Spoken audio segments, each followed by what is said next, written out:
Where are you putting that? Down here? I can put it here, yeah. Well, I you can guess I'll yours put there, mine- there's more space. I'll put mine down in here Yeah. too. And I gave you your check. Yeah, I'm gonna give it back to the church. Oh, great. Thank you immediately. so Can much. I just turn it I really- around? Yeah.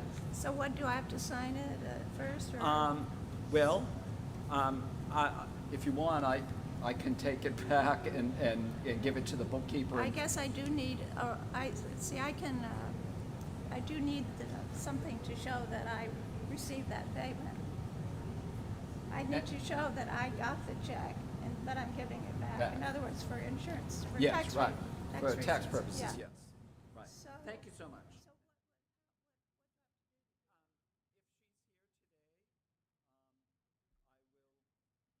do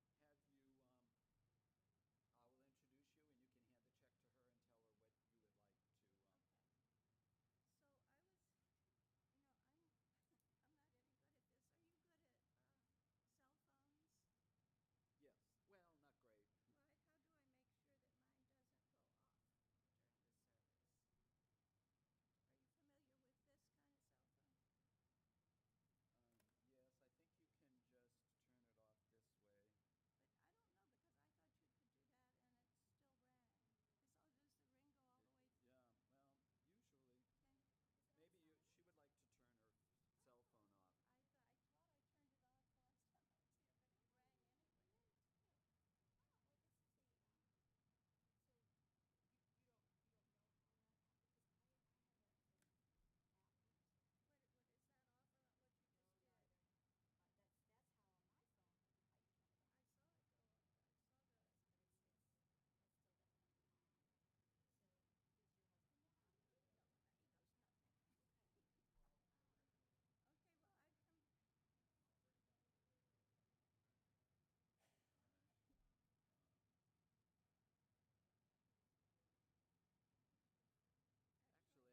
Come, whoever you are welcome here. No matter your age, your size, the color of your eyes or your hair or your skin, you are welcome here. No matter how you came here, if you came alone or with others, you are welcome here.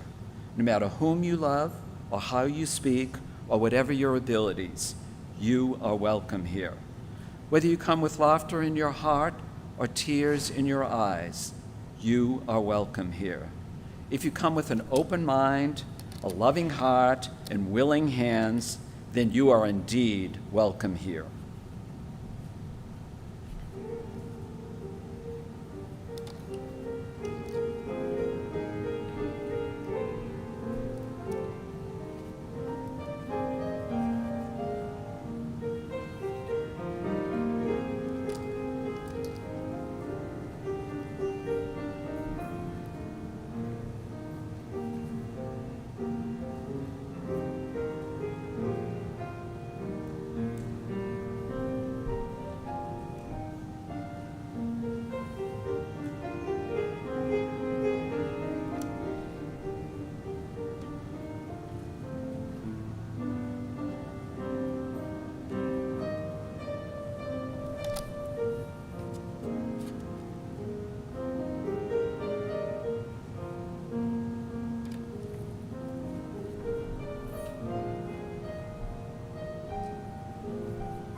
Good morning, and welcome to the First Unitarian Universalist Church of New Orleans. For almost 200 years, this congregation has been a beacon of liberal faith, spiritual growth, and commitment to making our world and the local community a better place for all. Thank you for joining us. I am Henry Jermaine McCarthy, and my pronouns are he, him, and we. If you are a visitor, we invite you to raise your hand so that we can greet you.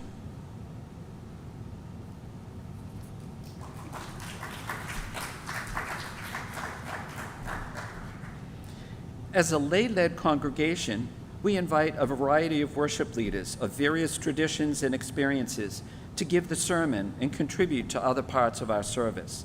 Our worship leader today, which I am very delighted to introduce, is the Reverend Dr. Jeanne Foster, who is the former minister of the Unitarian Universalist Society of Modesto, California, a professor emerita from St. Mary's College of California, a published author of several books on poetry and literary criticism, and the daughter of a revered, longtime member of this congregation, Charles Foster. And so she attended this church, not in this building, but in a prior home that we had as a young person. Welcome.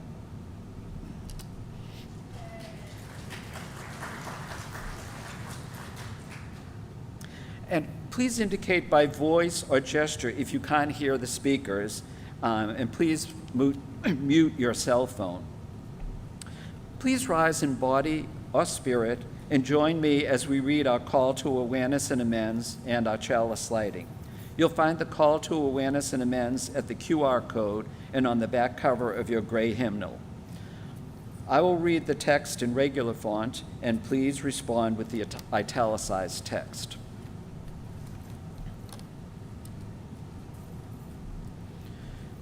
We gather today at a crossroads, which means the place of many tongues. But we are newcomers to this land.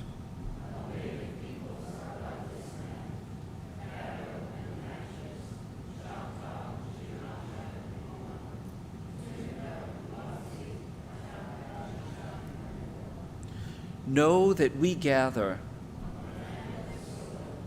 the spoils of colonialism and broken treaties.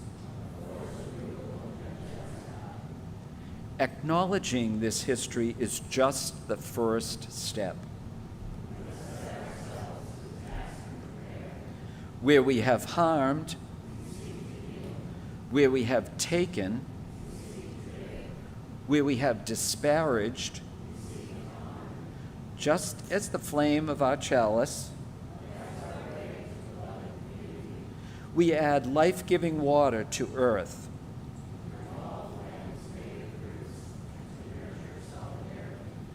Only when we strive to make amends,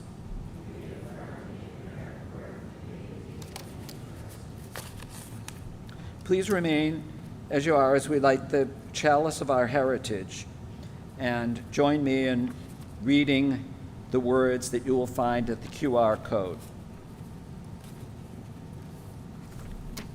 You can come up, Jeanne. Hold fast dreams.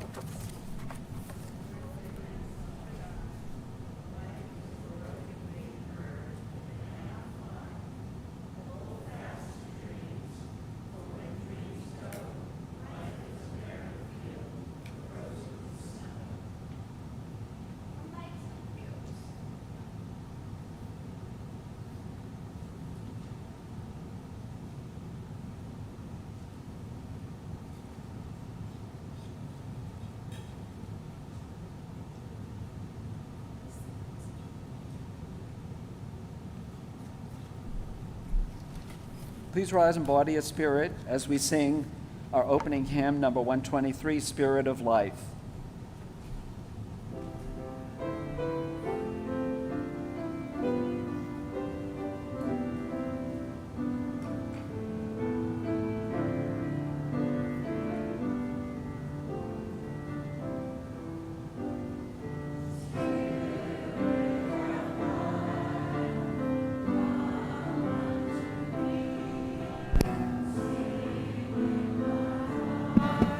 All the stir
going to do our beloved Seven Principles song for the last time in this building.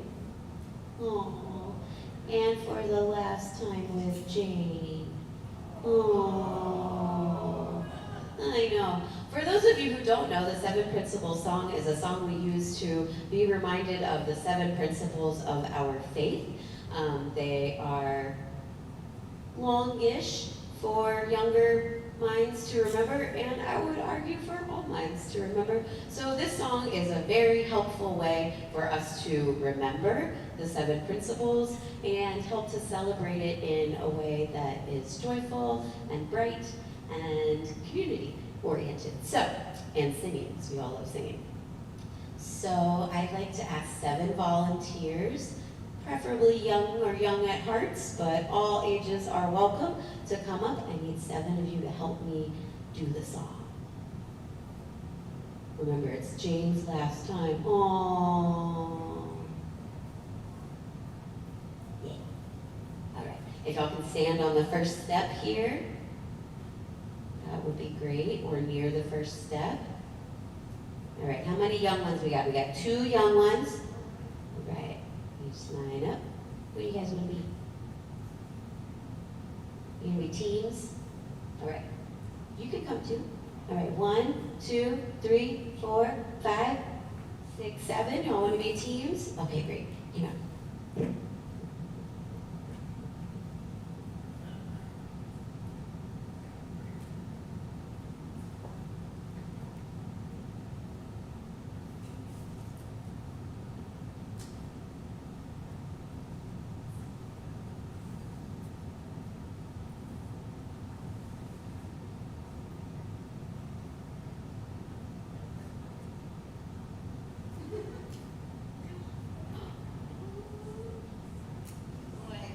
All right, everybody hold up your signs so Jane can take a photo, but make sure we can see your beautiful faces. Okay, great. So as we go down, you'll hold it up when it's yours. So you're 1, 2, 3, 4, 5, 6, and 7. If you don't know the tune, or if you don't know the song, I think you'll catch along to the tune pretty easy, and all of the words are here. And also, our faith, for those of you who don't know, are evolving the principles and how we are going to express our values, and that is going to be happening this summer. So I think we'll still do the song, but we're also going to have to come up with a new song, so that'll be fun. I don't know that we'll do it, but someone will do it, and then we'll learn it, and it'll be great. All right, ready?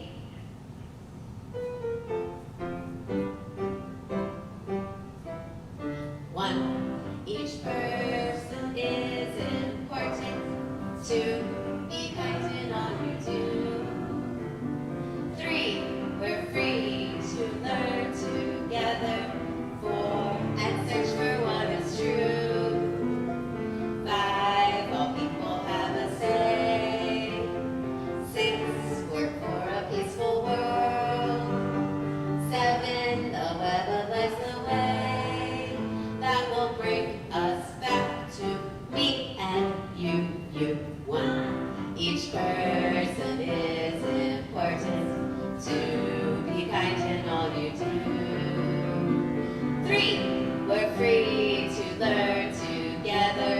4, and search for what is true. 5, all people have a say.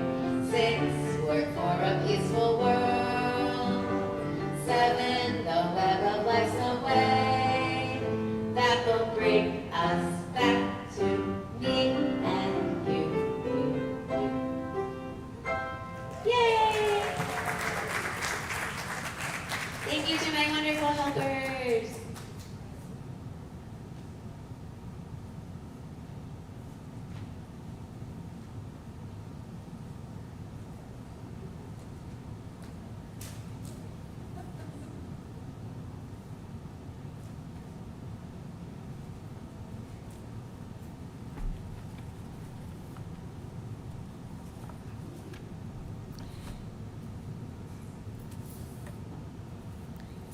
First of all, thank you for this opportunity to speak with you at this time of transition, a time that demands courage, bold action, and deep feeling.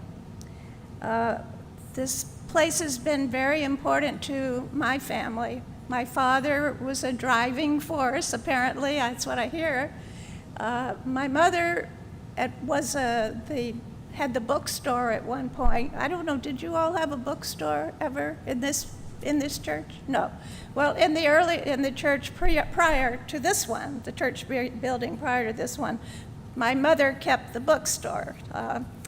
And it was important to me, particularly when I was in about junior high school age.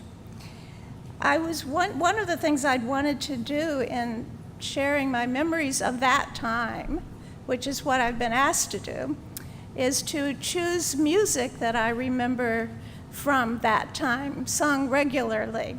This was when Albert Dorlando was the minister. He was the minister for 30 years. But one of the things we always sang was the doxology. And you should have a little slip of paper there that has one of the doxologies that we used to sing. And Jane, would you play the music one time round and then we'll sing?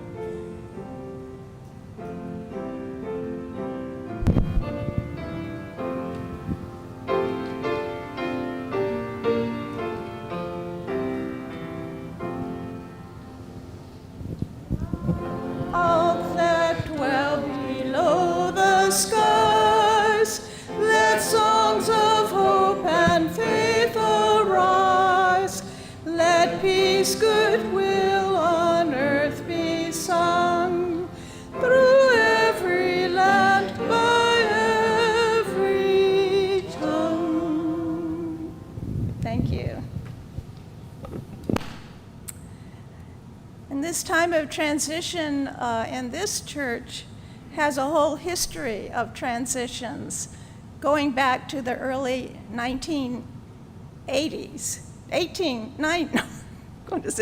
What is it? 1830s, okay. I'm not much of a historian, but I did a little bit of reading about things that I probably had never done before related to the Unitarian Universalist Church, First Church here in New Orleans. And I saw that there have been 5 different church buildings. I think this is the 5th. The first was originally a Presbyterian church that was located on St. Charles, which burned down apparently in a major fire in the city. And then from that, someone financed the building of another church, but apparently around the corner from the one on St. Charles. This one was on St. Charles too, but near Julia Street or on Julia Street. And then that's the second one. And then after that one, they moved all the way over to Carrollton area and built, I think they called it a Gothic style church. On Broadway at what is Daniel, I think. Is that how you pronounce the name of that cross street? Somebody help me. Daniel? Okay. And so apparently that was the church for quite a while. And then it got old and I guess in some disrepair. So the decision was made to build a modernist church, sort of in the Frank Lloyd Wright way. And that also was built in that very same place on Broadway at Daniel. So there had to be a period of time in which the old church was torn away and then the new church was built on that same property. And this is about the time when my parents and I got involved with the church. And as I recall then, there was also going to be an intermediary time in which I think the Unitarian Church was able to give services and so on at a nearby synagogue. Now, I'm not a historian. I'm telling you what I remember. And so when I first came, my first meetings with the church were in the synagogue. And I do remember that there was a little park nearby that I preferred. And then at a certain point, that church, which is right down the street, and this is a watercolor that my father made of that church. It's a beautiful little thing, I think. So then that's the main time when I was involved in the Unitarian Church, the first Unitarian Church. And then when I was no longer, I was off in college and so on, the church moved up here. So this is the fifth one. But the transition seems somewhat similar in that apparently this church is going to be able to have a 2-year interim shared with a Methodist church, and similar to the interim that was shared earlier with a synagogue. And I guess from there, it's an open question. But there's a whole history of this kind of transition within the Unitarian First Church, as it's called. So my period of time, or my little talk about my memories, is really not that long ago when you put it in the history of this church, going all the way back to the early 1800s. In most of the country that I've been in and mentioned this very old Unitarian church, they say, no, that's not the real old church. The real old church is in New England, or the real old church is in Pasadena, even. People don't seem to, within the denomination, to me, from my mind, don't seem to recognize the historical nature of this congregation. I thought that it would be worth it because one of the things I did was do a little bit of reading about that earlier time to say just a few words about that. Many of you may already know this, but so the first minister was Theodore Clapp. He was born in 1792. To me, that's amazing.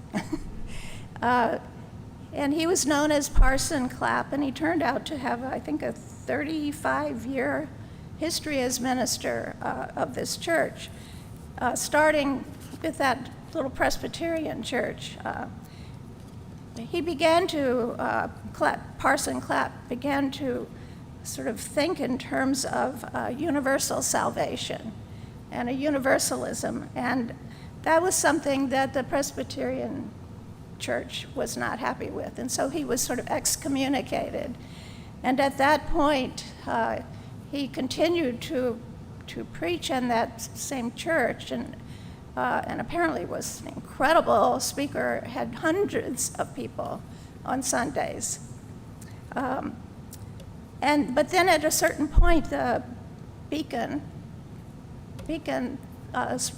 Street it was called then, as they moved from Beacon Street, but that's where the headquarters of the Unitarian Universalist Association was, sent a committee down to New Orleans to see if they could start up a Unitarian church in New Orleans.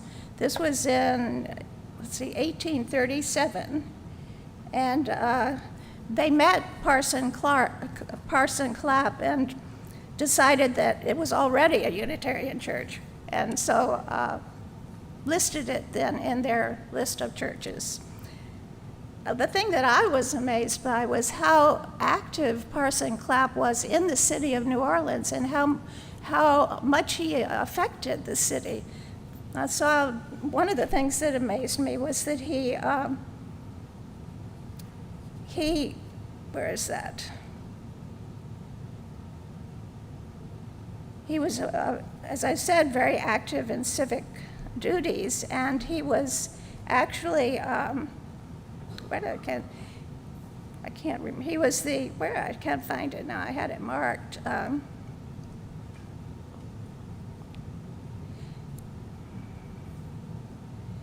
At any rate, he was a very good friend of Judah Turo of the Turo Hospital. And Turo helped this congregation in the past, in the years past, in times of need. The church back then, as now, had financial problems, and Judah Turo helped finance the building of a new building after the fire. And and then also, this is where I was doing it. The church was called the Strangers Church. First church was the Strangers Church, which I think is a great name for a church. And it was because anyone was welcome. So Parson Clapp was appointed president of the board of the College of Orleans, supporting the Medical College of New Orleans, which was a precursor of Tulane University. I went to Tulane, but I never knew that. And he was also a trustee to the Turo Free Library in the city, and among many other civic activities.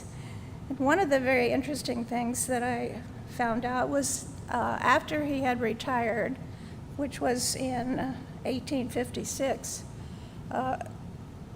10 years after that, he died and was buried in New Orleans. He was buried in the Cypress Grove Cemetery in the tomb of the Volunteer Fire Department, because he had served the Volunteer Fire Department as chaplain.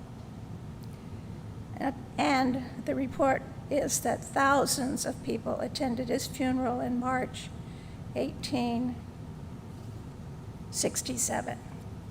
So to me, it was very interesting to hear a little bit about that, or to read a little bit about it, so I thought I would share it with many of you. May already know this. I did not know it.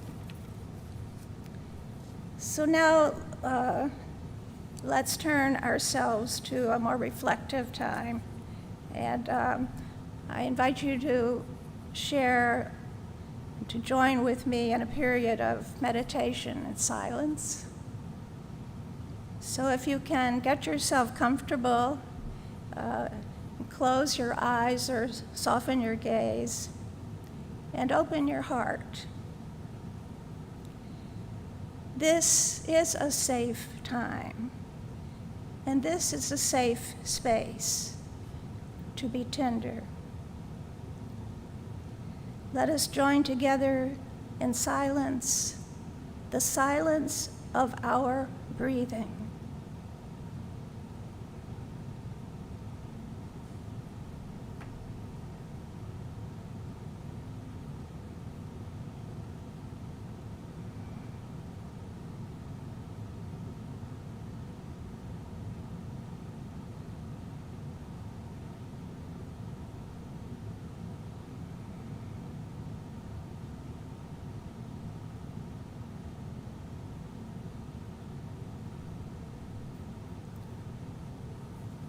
Spirit of life that runs through us and connects each of us to all. Hear our joys and help us bear our sorrows. Let us be reminded that we are not alone. In this time of transition, let us not lose our courage to hope and to dream.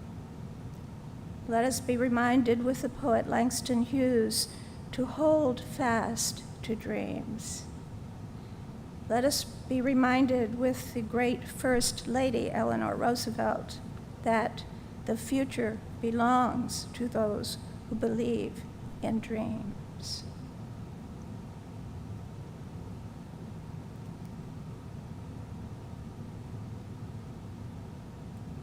Spirit of life, come unto me.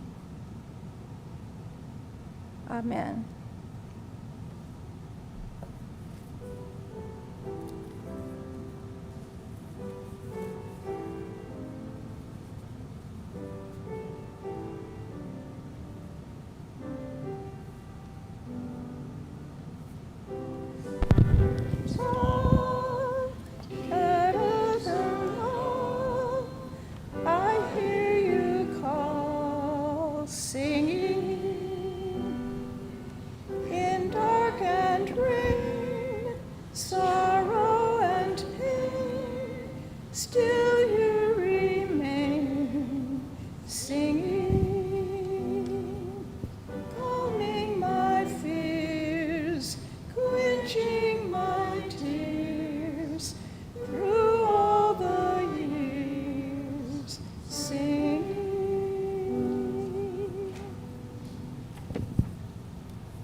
So let me say at the start that this is not a sermon. It's a talk.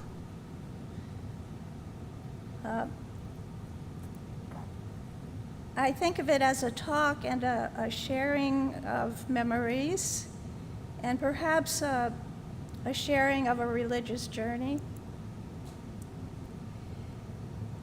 It comes at a time when, as we know, this congregation has made a difficult and bold decision and has been offered this temporary location for 2 years, not knowing where the new home will be.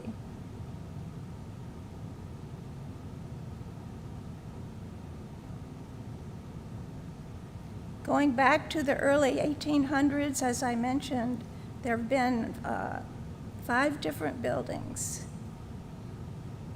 for this congregation, and who knows where the next one will be, what it will look like. But certainly with that history, it must continue.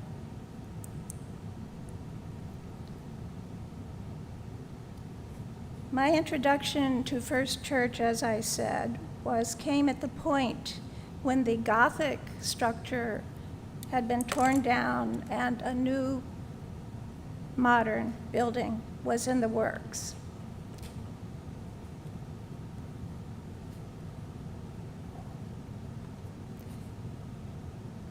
My history with this church is very small and short compared to when I think about the whole history of First Church. It's astounding. I believe when I actually started to come to that church was in the 1977 or 78. And that leads me to one other thing I need to say right at the start, and it's something about memory. When I was trying to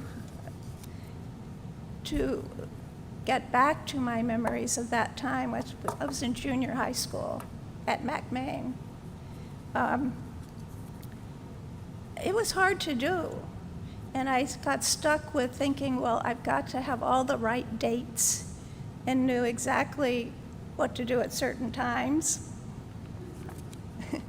And I found that I'm not a historian, and I was just struggling with trying to make this a talk about history, the history of the church. But then I came to realize that that's not what I was asked to do. I was asked to talk about my memories in the church back then, when I was a junior high school student. So it seems to me that history is the truth of facts, but the truth of memory doesn't have to do with facts. It has to do with emotions, feelings, and maybe honesty. So the truth of memory may be honesty and feeling. So that's what I'm trying to do when I talk with you today, is to talk about the things I remember and whether I remember the exact time or not, or the exact date, and also the feelings connected with the things I remember. Is our light gone forever? Okay. Well, I'm glad I can ad lib. Let me put my.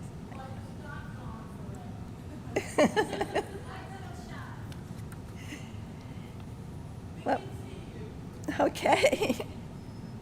Well, I said in my little bio about myself that as far back as I could remember, it seemed like, thanks. As far back as I could remember, it seemed like I was in a search for meaning. But when I started thinking about that, I realized that that was not quite right, and that my earlier history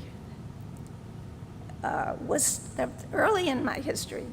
I don't think I was in a search for meaning.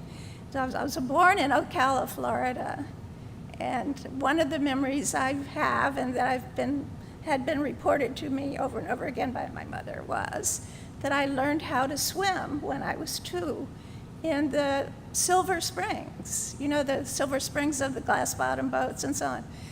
And that there was a little beach there, and I learned how to dog paddle. And that all the way across the pond or lake that was fed by the spring, a 14-foot alligator, grandfather alligator, lived. So I learned to dog paddle in the pond with the alligator, grandfather alligator. So that's one of the things that I've always been proud of. So from Silver Springs, and from Ocala and Silver Springs, we moved to Tampa, and then we moved to Miami Beach. And I have great memories of Miami Beach because we were in a walking distance to the ocean, just a couple of blocks. And I remember we took our inner tubes that we were going to float in. And I just remember walking with my parents to through a couple of blocks, holding my inner tube. We all had our own inner tubes, and getting to the ocean, and then we would ride the waves in the inner tubes. That was another wonderful memory. I loved it. And the other very important memory I had back then was from Miami Beach, we moved to Coral Gables. And my father built me a Jeep out of plywood. It looked like, it was a real Jeep, and it had pedals, and it had a windshield that you could lift up and put down. And I would just pedal all around everybody said, well, there she goes, And one of the places I pedaled to was in the backyard of the house, where there had been a chicken coop. And my father turned that into a dollhouse. So I would pedal up in my Jeep and, get out, open the door, get out, open the door to my house. And then inside I served tea to little Annie, my doll. So that's another wonderful memory that I have. So that's when I began to think, well, I haven't been in search for meaning since the beginning, because I don't think I was searching for meaning at all then. I was just a wonderful, wonderful life. The time that the searching began was when we moved to New Orleans. And that was when I was 6 going on 7, and I did not want to go. When we first moved to New Orleans, we stayed in my aunt and uncle's house, and they had 2 children who were much older than I was, boy and a girl. And Jimmy, the boy of that couple, my cousin, who is the only one still alive, confesses that they were hellions. There's nothing, they could get away with anything they wanted to. But that scared me a lot. I just didn't know what to make of them, because I was basically an only child, and that was also where I first went to my very first grade school, first time I went to school. And I was in the tow of these 2 hellions, who took me to school and sort of deposited me in the first grade classroom, and then that was it. They didn't want to have anything more to do with me. So, this little person that was kind of going along behind them. My father made a movie of that first day of school, and I am as white as a sheet. I was terrified. So maybe that's the beginning of a search for meaning in some way. maybe that's a beginning of a religious journey in some way.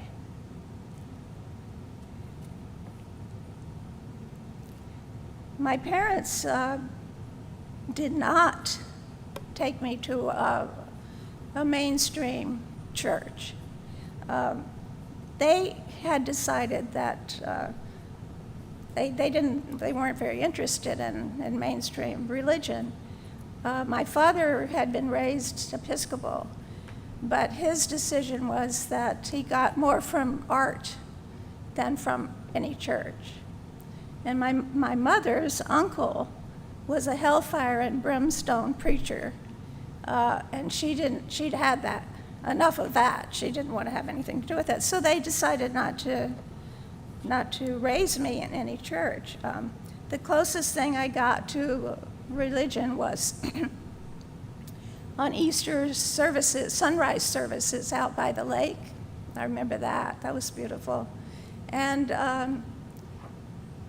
also, one of my favorite memories is of Umbrialgo. Have you all heard of him? Umbrialgo? I think he was made up by my parents, but he was a little man who hid the Easter eggs inside the piano, along with other places, but I loved Umbrialgo.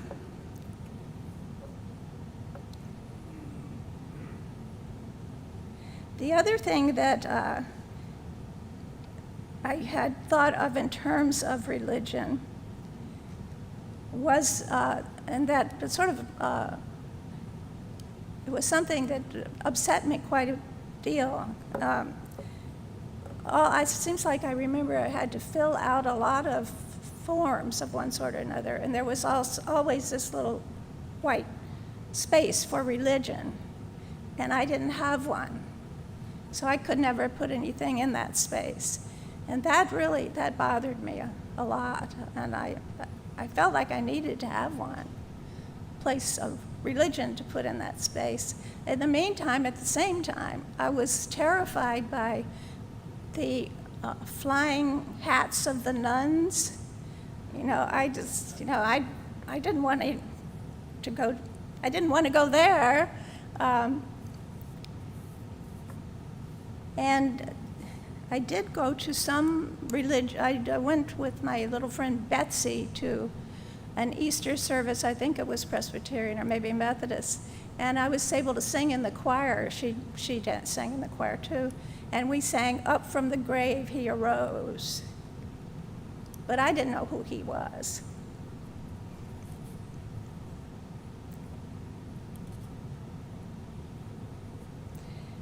So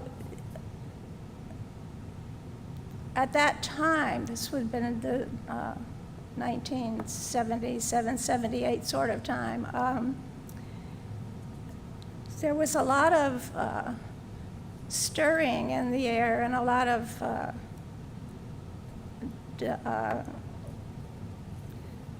dissension having to do with the possibility of the integration of schools. So we were initially in Lakeview, but we moved over to Carrollton on Sycamore Street. And that's when I started McMain in the 7th grade. And of course, the school was segregated. And one thing that I had one experience that really impacted me, and maybe it was probably part of my journey, my religious journey. My father, as I said, was very involved with plans to integrate the schools. He had been interested in the schools from the start and very involved with the public schools. And I didn't know this, but he was involved with the NAACP in trying to evolve plans for the integration of the schools. And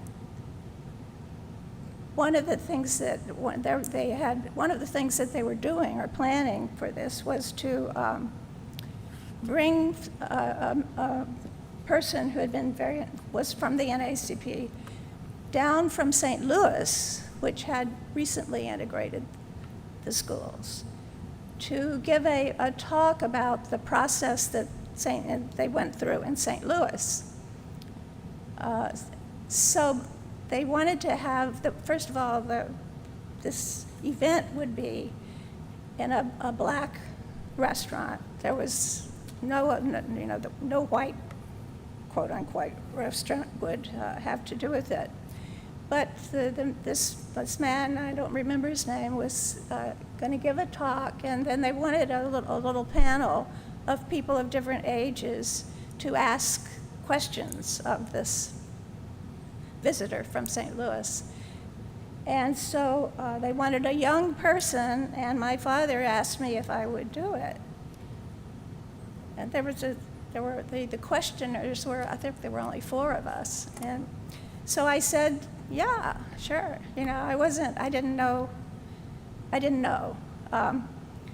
So we did have the meeting, and I did ask whatever my question was of the man. And then the next day at school, there was a photograph of this group, which was 3 black people and 2 white people. There was a picture from the newspaper, and that newspaper article was put on every bulletin board in every classroom. And so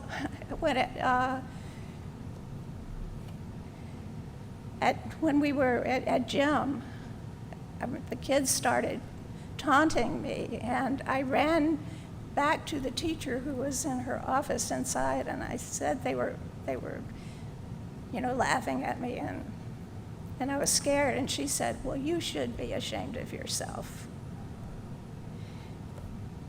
So the kids seemed to get over that very quickly, but I'm not sure their parents got over it. The kids,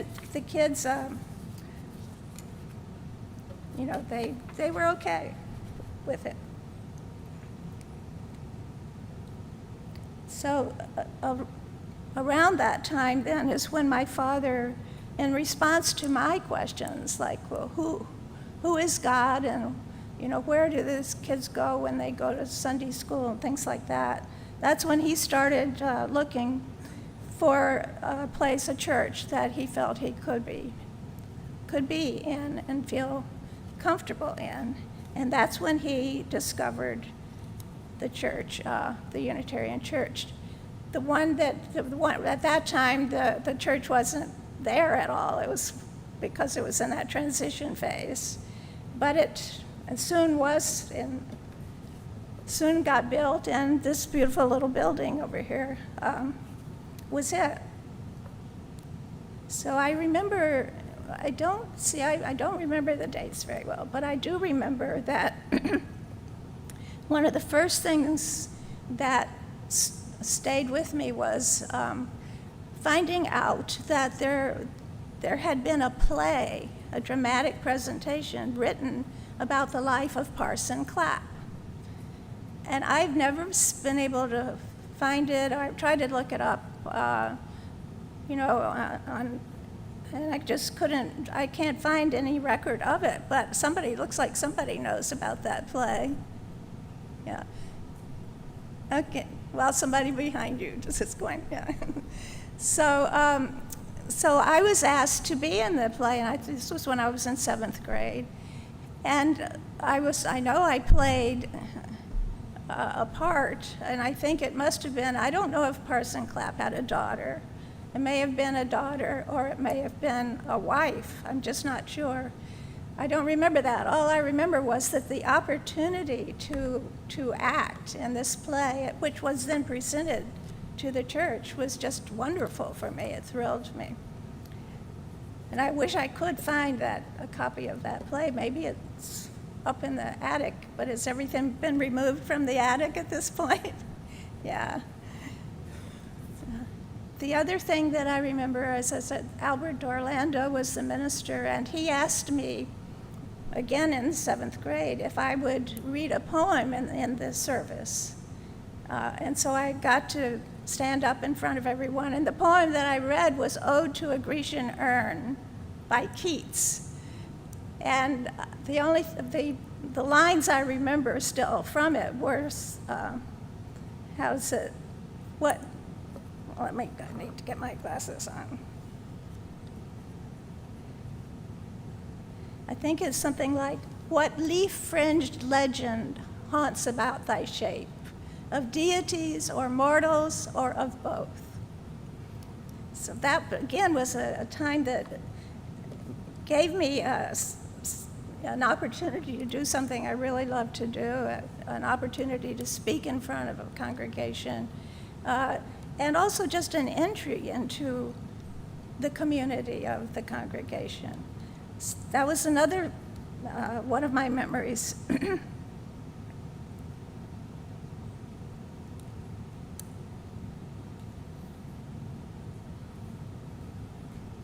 My father, immediately, it seemed to me, became the director of the choir. And I believe there was an upstairs choir loft. I just have a feeling of that. He didn't know how to direct a choir. He just taught himself. And I remember I was the only young person in that choir. And one of the songs I remember that we sang was something like, He is the one who comforts me. And I didn't know who he was, but I liked him. What's that? Right. It was at the time that the House of Un-American Activities was active, and the minister, Albert Orlando, was brought up before it. He accused of being a communist. He wasn't a communist. And I found out later from my mother, because I somehow or other these things were kept from me, but I found out later from my mother that she was terrified when the phone rang, that I would answer it and receive all of this hate, venomous talk, like, you're a lover, you're a communist. They apparently accusations that would, someone would call and she said she would pick up the phone and just hear all of this venomous kind of talk. She was afraid that I would pick it up sometimes and hear that, but I for some reason, that never happened.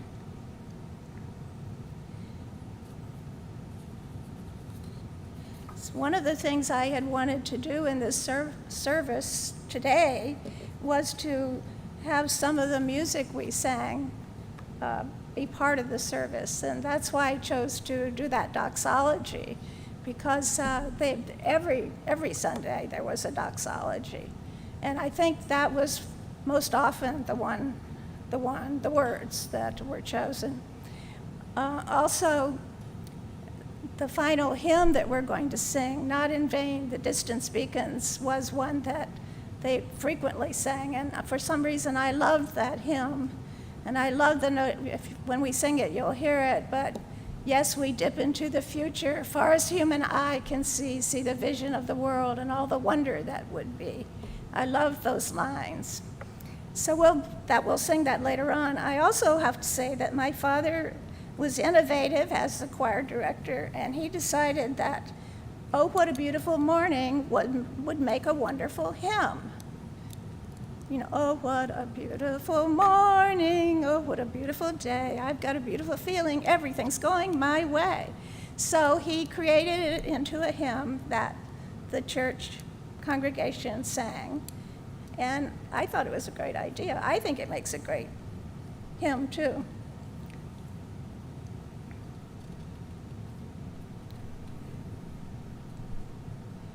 I'm trying to...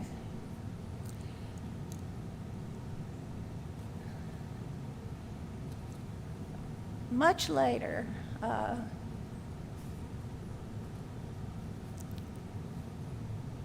when I got married, I was married in that church by Albert Orlando. So it was a marriage that didn't stick, but anyway, it happened. And also later than that, my mother, a memorial for my mother was held in that church. Albert D'Orlando was, I don't think he was still alive at that point.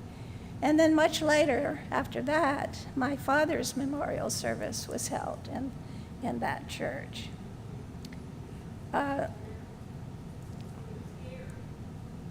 Oh, that's right, it was. Thanks for reminding me. That's what I wanted to say. I'm sure many of you know dates that I don't know, or, tell me I'm making a mistake. That's fine. But I'm not claiming to have the facts. Okay. I thought maybe some of you would like to know about my father's death, since he was such an important person here. After Katrina, he actually was in a hospital. He was in the Ochsner during Katrina. He had gone into it because he had had what they call a TIA, a transitory ischemic attack, which did not have any effect except that he happened to be in the hospital when Katrina hit. So he was in there for quite a while because nobody could come or go. And while he was in there, he got just about every infection you can imagine. And he was then, as I said, he couldn't leave. And of course it was hot, although there was a generator for air conditioning. But he called me one night, and that's when I was living in Berkeley then, and he said he started to cry. I'd never heard him cry. He said he just was sort of in total desperation, I guess. And it's going to make me cry now. But that was when the doctor, actually Dr. Clementine was her name. She said that he was more in danger in the hospital than out, and that we needed to try to get him out of New Orleans as soon as we could. So we did manage to do that. There was a certain period of time that he was strong enough, and their planes were starting to come and go, that we were able to get him out, and we decided that we would take him to Tacoma, Washington, which is where his son, my half-brother, lives. Since he was retired and I was still working, it didn't make sense for him to come live in Berkeley with me. And so he lived there in Tacoma and had a very good life for the next 5 to 7 years. He did have certain weaknesses, but he went to plays, he went to symphonies, and there was another person named Jeanne who sort of went with him to all of these kinds of activities.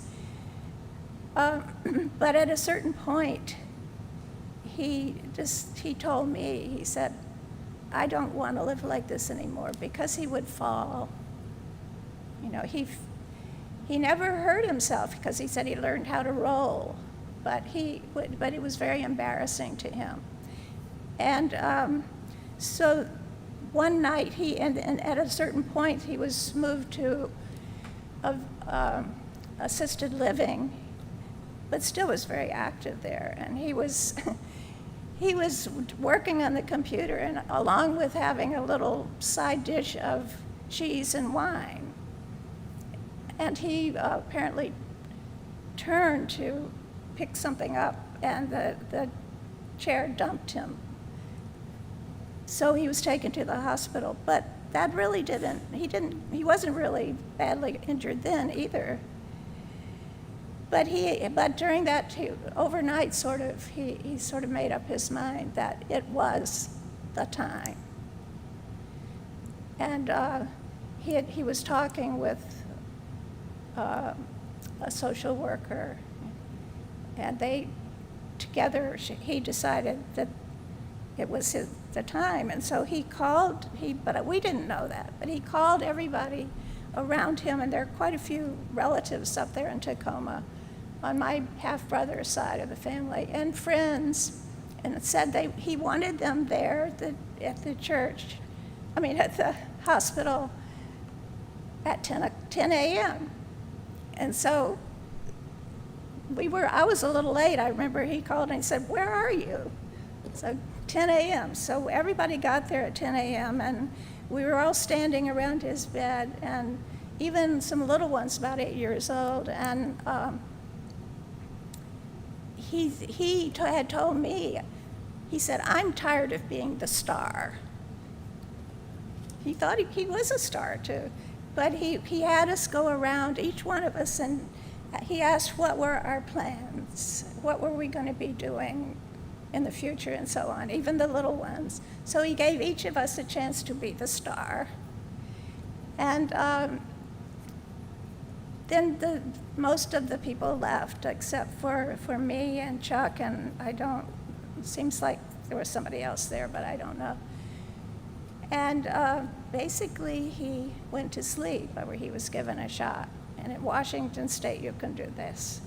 And he just went to sleep. Right before he went to sleep, he was tapping his head, the top of his head like this.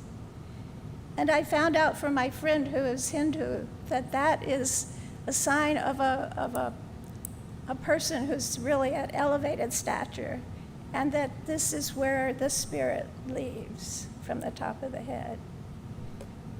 So it's really a remarkable death, a death that was chosen, and wasn't one that made me want to cry, because I'd had a chance to be with him, and I didn't have anything left over in terms of issues or anything like that, unlike with my mother, but I'm not going to go into that.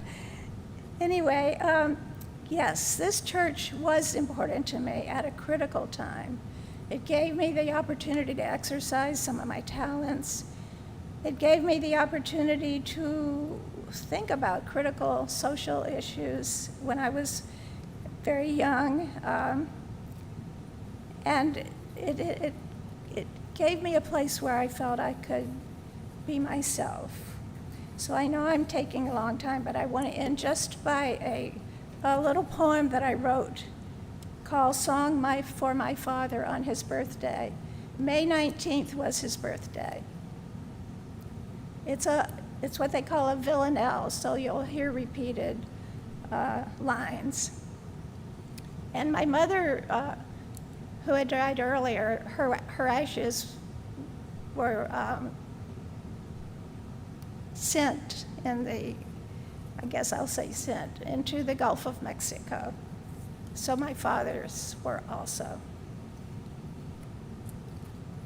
Today the dolphins are still laughing. They draw an arc and dive back down into my mother's sea-deep house. In a wreath, my father is floating, sea miles off the Florida Sound. He can hear the dolphins laughing. He is resting in a floating wreath that sinks, glinting down into my sea-deep mother's house. Oh, how simple is her asking, simple as it is profound. Come join her and the dolphins laughing. On my kitchen windowsill, still shining, 3 small shells collected in the dawn.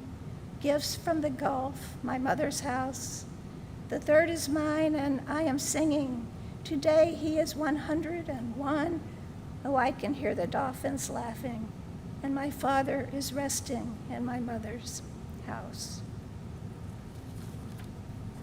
Thank you.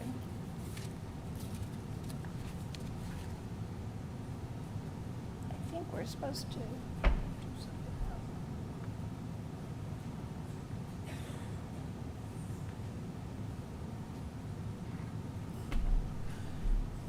Thank you very much, Reverend Jeanne, for sharing your interesting experiences and memories of your dad in such a heartfelt way.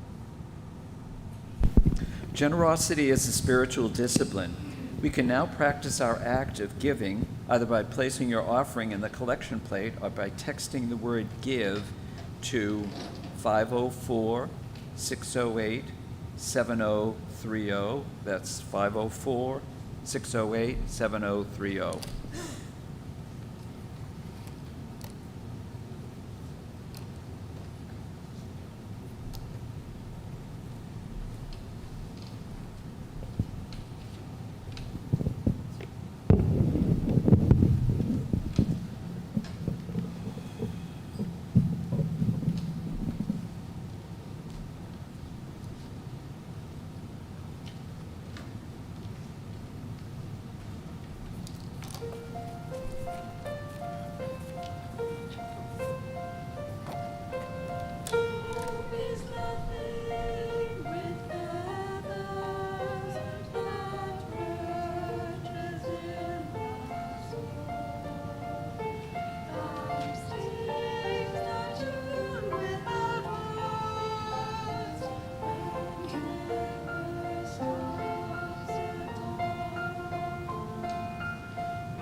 Gifts to this community of faith are gratefully received. Let us acknowledge these gifts by reading together the words in your order of service. This gift from the abundance of my life blesses me, our ministries, and the world. Giving in the offering plate and fulfilling your financial pledge are part of how we steward this congregation.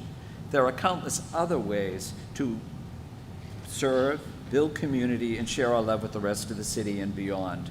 A couple of such opportunities are, we're having an important congregational meeting immediately right after our coffee hour, so please stay and participate in that. Next week will be our last full service in this building, and so it should be exciting and nostalgic. The week after that, June 2nd, will be our transition service, and we will meet here at the beginning and ring the bells and have a short way of recognizing this building, and then we will caravan to our new temporary home at Rain Memorial Methodist Church on St. Charles Avenue. And Jean Barnard will be at the back of the church during coffee hour for the letter writing campaign for ceasefire and justice in Gaza. Okay, if please stand as you're willing and able, and we will sing verses 1 and 2. Oh, sorry, our president has an announcement. I was trying to wave at you. Oh. I just want to tell you that if you missed the moving sale, you didn't miss the moving sale. There's still stuff in the fellowship hall, and operators are standing by to take your money. Please find your treasure and help us declutter. So we're now going to sing the first 2 verses of our closing hymn, number 143, Not in Vain the Distance Beacons. Oops. Oh, sorry. We will now extinguish our chalice with the words in the order of service. We extinguish this flame, but not the light of truth, the warmth of community, or the fire of commitment. These we carry in our hearts until we are together again.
As we go forth into our everyday lives, may we have the courage to dream and the activity to bring our dreams, however large, however small, into reality.